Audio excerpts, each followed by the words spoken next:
Assalamualaikum warahmatullahi wabarakatuh. Selamat pagi anak-anak kelas 4A. Bagaimana kabar kalian hari ini? Semoga kalian semua dalam keadaan sehat. Sudah siapkah belajar hari ini anak-anak? Sebelum memulai, kita ucapkan bismillah terlebih dahulu. Bismillahirrahmanirrahim. Hari ini kita memasuki tema 4, subtema 3, pembelajaran 3 dan 4. Ada mata pelajaran yang akan kita bahas. Pertama, SBDP dengan materi menggambar ilustrasi objek benda. 2, IPA dengan materi upaya pengolahan sampah dan barang bekas untuk pelestarian lingkungan. 3, bahasa Indonesia mengomentari dongeng dan menentukan unsur intrinsik dalam suatu cerita. 4. PPKN, penerapan sila ketiga Pancasila dalam kehidupan sehari-hari. Mari kita mulai. Pertama adalah SBDP.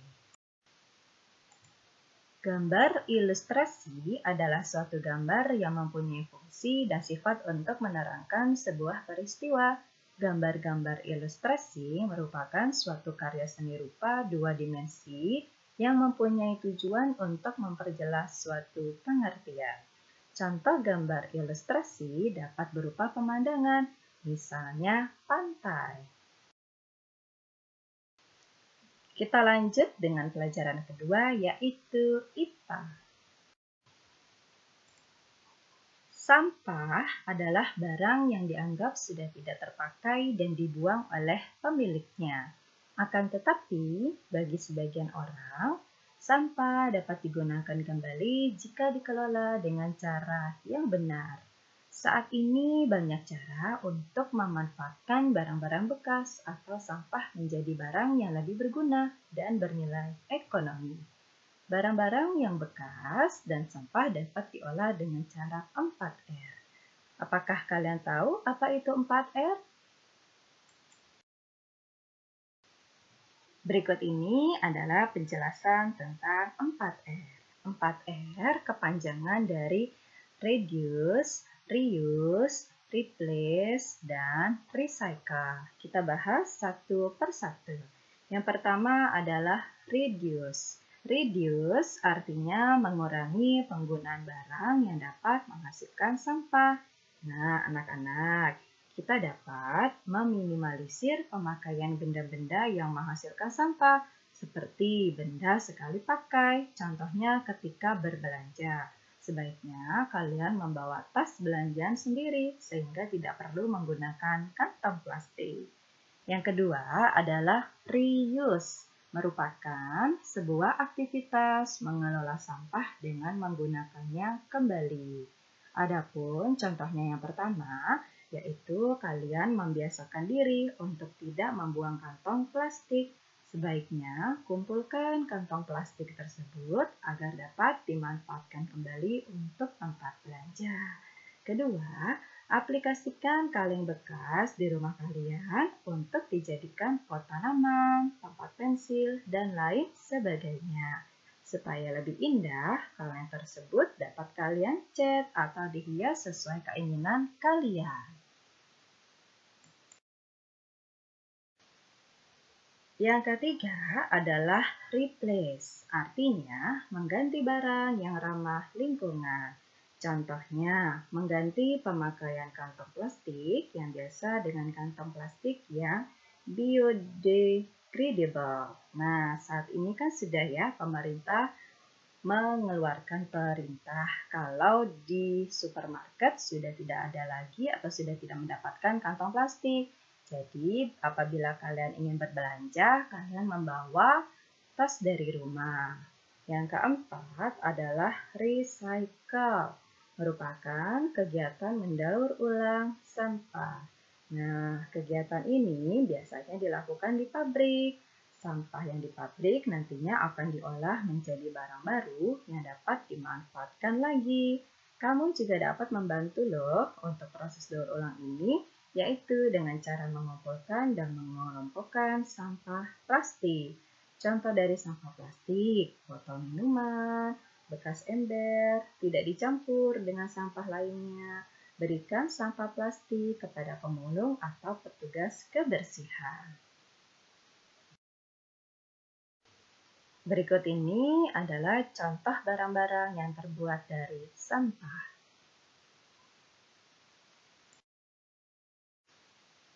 Mari kita lanjut dengan pembelajaran ketiga, yaitu bahasa Indonesia. Komentar adalah tanggapan terhadap suatu hal. Komentar dapat berupa pujian, kritikan, saran, atau pernyataan.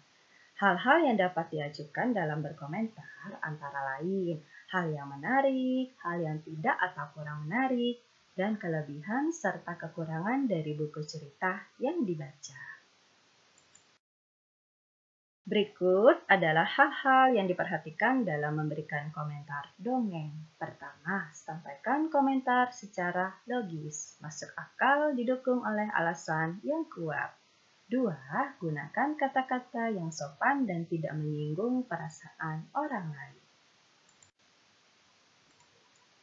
Umumnya, unsur intrinsik terdiri atas tokoh dan penokohan atau perwatakan, tema, alur, sudut pandang atau gaya penceritaan, gaya bahasa, serta amanah. Untuk dapat menentukan unsur-unsur intrinsik suatu cerita, kita harus sering membaca sebuah cerita. Pelajaran terakhir hari ini yaitu PPKN. Berikut adalah contoh penerapan sila ketiga Pancasila. 1. Mengikuti upacara bendera dengan tertib. 2. Bergotong royong membersihkan lingkungan. 3. Tidak bertengkar sesama teman maupun orang lain. 4. Memakai produk-produk dalam negeri. 5. Menghormati setiap teman yang berbeda ras dan budaya. 6. Bangga menjadi warga negara Indonesia. 7. Tidak sombong dan membangga-banggakan diri sendiri. 8. Mengagumi keunggulan geografis dan kesuburan tanah wilayah Indonesia.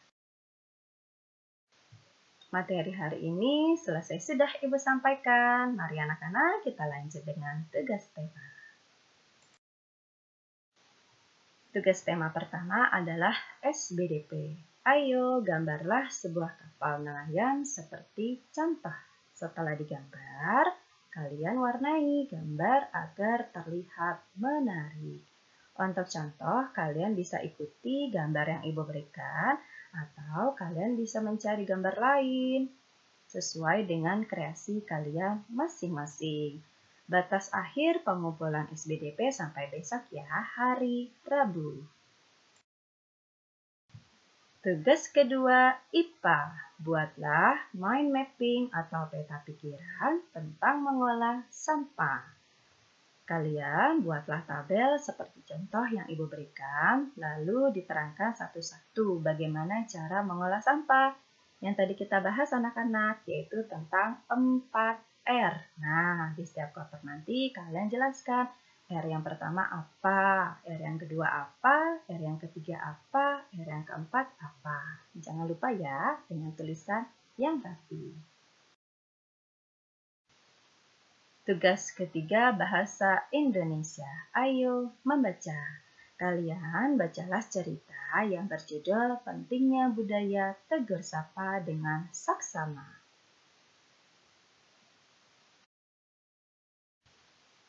Ini masih lanjutan bacaannya. Setelah kalian membaca cerita tersebut, buatlah peta pikiran berdasarkan cerita yang tadi kalian baca. Tugas terakhir adalah PPKN.